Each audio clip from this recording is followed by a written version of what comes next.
from Justin's and Christina's RV van life. We are here at the Tampa RV Show 2020 with fellow YouTuber, Camper Life, William. Hey, how are y'all doing? Good to meet y'all. He is full-time, and we have some questions for him since we're still full-time wannabes coming up.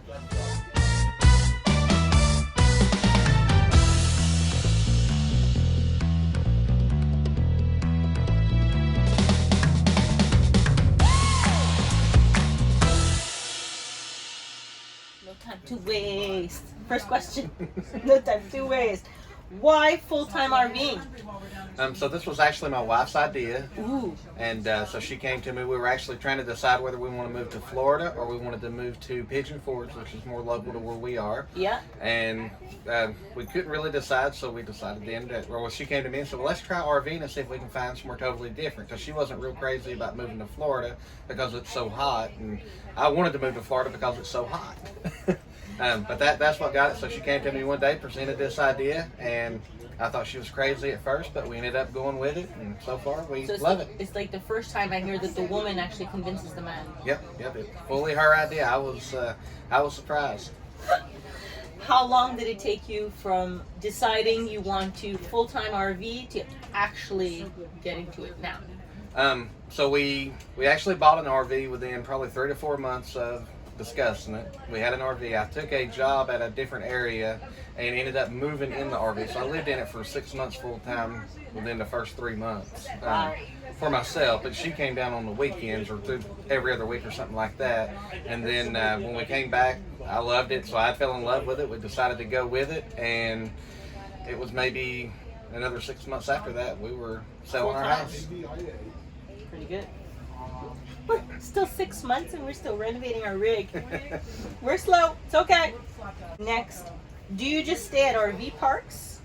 And how much does it cost overnight? So we do a mix of stuff, and we hadn't boondocked until we got the new RV, but our way up to Michigan, we actually boondocked the whole way up and the whole way back. We made roughly about a 2,000 mile trip in under about 5 or 6 days. So, wow. So we did all boondocking for that trip. And we've done a little bit more since then, but typically we stay in RV parks and or state parks. I prefer state parks really, but we're 1,000 Trails members, so we get to stay in those. The park we're in now is like $20 a night, but typically they're free. So of course with your membership. Which he has a video on 1,000 Trails, which we'll link below. Next question: how did you pick your rig and why? So our first rig we picked because I was afraid to drive them because I'd never drove anything that big, so we went really small on the first one. After going full time, we quickly figured out we needed some more room because we had the 3 dogs and just really tight. So we ended up, now we've got the 32-foot rig that has the super slide, and then it's got another slide on the other side. And we got it because there was a lot more room, and it's supposed to be a lot better quality. Although we had a Thor the first, now we've got a Newmar, and we didn't have any problem with our Thor either, so really it was just room based. So you just need more space. Yeah. So, how long do you typically stay in one place? Typically for us, it's about a week to 2 weeks. I prefer 2 weeks because it gives you more time. Plus, I got to work through the week. Yeah, and I have to work through the week, so I don't get to go out through the week and do as much. And then, so I get a weekend. So that one weekend in between on the 2 weeks is kind of when I really get to venture out. How long did it take you to downsize? Not to full-time RV, but to downsize. We done our whole process in about a week and a half. Damn. And everybody's like, yeah. Whoa! Okay, did you do a video on downsizing? I did, yeah, there's actually... Okay, we're going to link that too because most people take a year. Yeah, so we kind of got Important pushed into it. And the reason that it happened so quick for us was we were getting ready to sell our house. So we had already kind of started moving stuff out to the RV, but we got an offer on our house before we even got it on the market. So somebody came by and gave us a full cash offer for our house. Real estate. We had to move. No real estate. Oh, wow. Yeah, we didn't use any real estate agent. We were just in a really high market, and we kind of underpriced our house, but we knew what we had to have. And when we started getting it out the word of mouth, we never even got it on the market and had a cash offer. So then we had to move real quick. Let's hope we do that. So, yeah, when you got there, you got there. We did try to have a yard sale, but the first guy that showed up bought everything that we had. So he literally bought out our whole yard sale. So this is a question a lot of full-time RVers are trying to figure out. You said you work during the week, so what are you doing for income on the road? So I'm a computer programmer, and essentially I work for a hospital, but I do it all from the road, and I just log into their system through VPN, and I do my daily work there. So I do like SQL programming, database programming, hospital metrics, and stuff like that. Did you have to negotiate to be able to work remotely? No, it was. I've been remote for about the last 10 years, so I already had that kind It's of like meant to happen. Remote already for 10 years, working from home can be any. Yep. So how do you keep up with friendships while you're on the road? For the most part, most of my friendship people are on the road, so I probably see them more now than I did. I mean, so I've got my brother back home, and we never actually, I can say this on video, we never really seen each other a whole lot, but we talk on the phone a lot. Okay. And we've always been like, even when we lived like 200 feet from each other, we would still talk on the phone, but hardly ever see each other. So, you know, so with that, now I've got my parents, and, you know, I talk to them on the phone all the time, but, I mean, other than that, you know, I mean, other friends we stay in contact with back home, but... I guess everybody's just so busy that you end up using technology anyway. Yeah.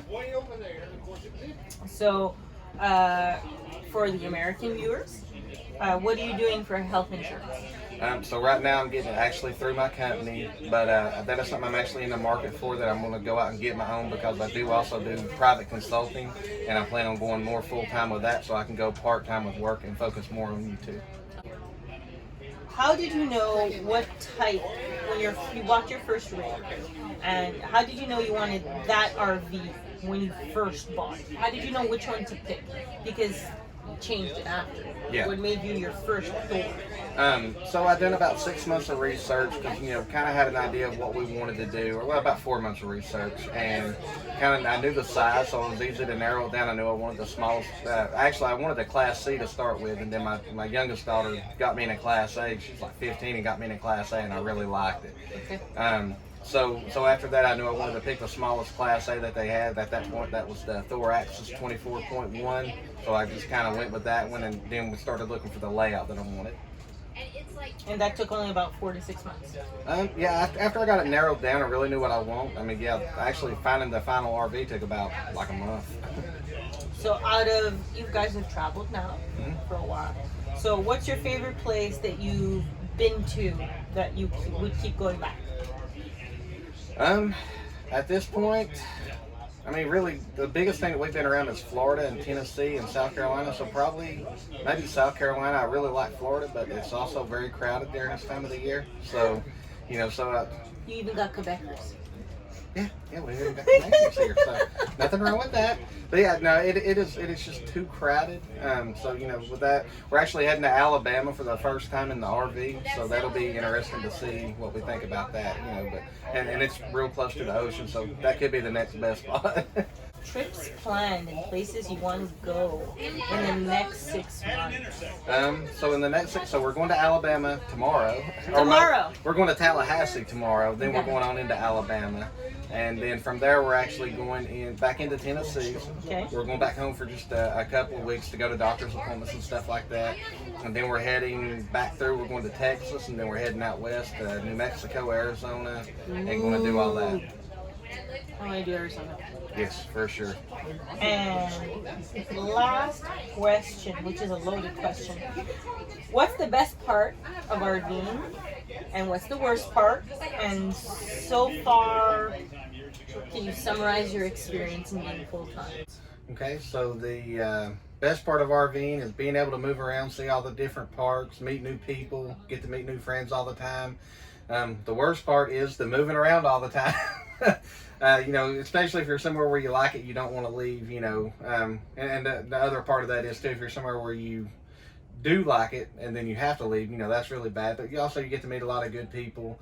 And then to kind of summarize everything, so far it's been, you know, we've liked it really well. We've definitely had some ups and downs, but overall it's been really good. And, you know, for me personally, I don't see me going back to sticks and bricks. And, you know, I think my wife, maybe at some point she'll want to, but not me, so. Is that a good thing or a bad thing? Wait a minute. Did you just say your wife would want to go back to sticks? Eventually, I think she will. Yeah, I mean, this was her idea, but eventually I think she'll want to go back and live in a house. And for me, I will if she wants to, but, you know, it's just probably not my thing. You'll keep the RV in the driveway, and then she can have the sticks and bricks. Well, actually, for me, so that is the other thing. So when we're done with this, I'm done. You know, once I buy another house, that's it. I'll sell the RV, and that's it. Ooh, we'll try and keep them. So wait till we at least get on the full time. No, we're on at least a 5 to 10 year plan. For this. At least we'll be able and to we're not setting any dates. Yeah, we're not. I mean, you know, it's not like we're in this for another 2 months and we're out. I mean, we're in it for as long as we're liking it, and then when we don't, we'll stop. Because you have a fan base now. Yeah. Can't stop. Small fan base. Small fan base nonetheless. So again, this is Christina from Justin and Christina's RV Van Life, from Camper Life William, and you got all the questions of full-time RV. Great channel here. Ooh. Guys, thank you so much for watching our YouTube video. Subscribe, like, and share. Please comment, we want to hear from you, and hit the bell to be aware of our new videos. Bye!